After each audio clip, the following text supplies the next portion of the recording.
Hi, we are back again. In our last video, we talked about, we were reflecting on 2019. I know, I'm already going 20. Where are we in time? And in this video, we are just going to talk a little bit about our reflection, well, not reflection, our anticipation, our dreams and goals for 2020. After reflecting on 2019, thinking about the next step. Yeah. So every year on New Year's Eve, I kind of like to think about what, like many years ago, I would write 10 things I want to, my New Year resolution. But over the years, I have 10 things. That's kind of too difficult to accomplish. So I have narrowed it down to just one main thing. And so I was praying and asking God, so what should my goals or resolution be for 2020?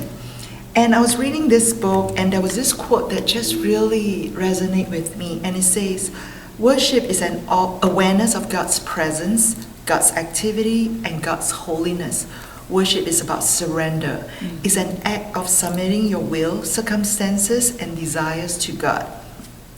And so I was just thinking, wow. I mean, I know a lot of times when we hear worship, we think of songs and worshiping in music, but that is true, but there are so many other aspects of worship that sometimes we are not constantly think about, just surrenderness, being aware of God's presence. That's part of worship too. And so I wrote, my 2020 resolution is to worship God more.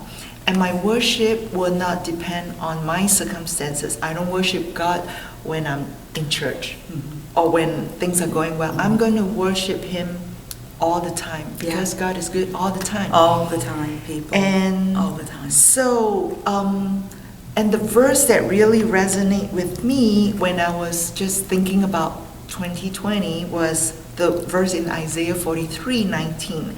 And it says, behold, I am doing a new thing. Now it springs forth. Do you not perceive it?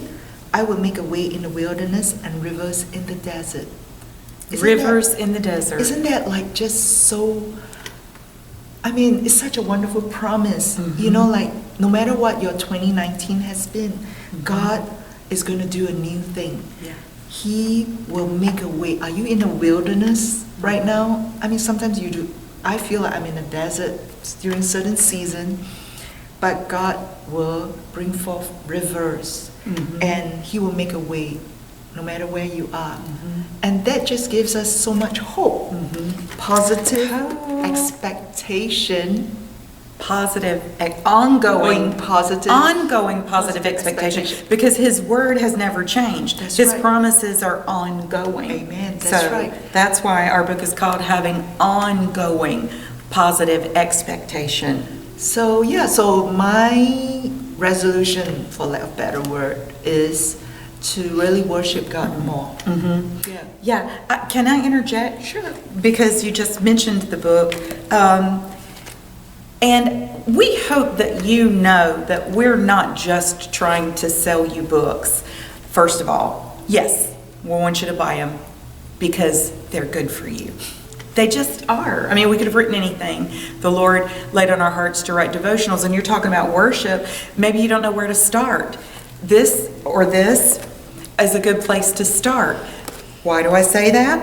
Because in these books, you're going to find relatable stories, short stories, relatable stories, fully written out scriptures, so that if you're not super apt at Bible study, you don't have to have a bunch of different materials. If you are apt at Bible study, you can still just put this in your bag and take it, right? It gives you questions, because maybe you don't even know where you need to grow. Maybe you don't even know what to think about it. We're giving you thoughts. Maybe prayer's not your strength.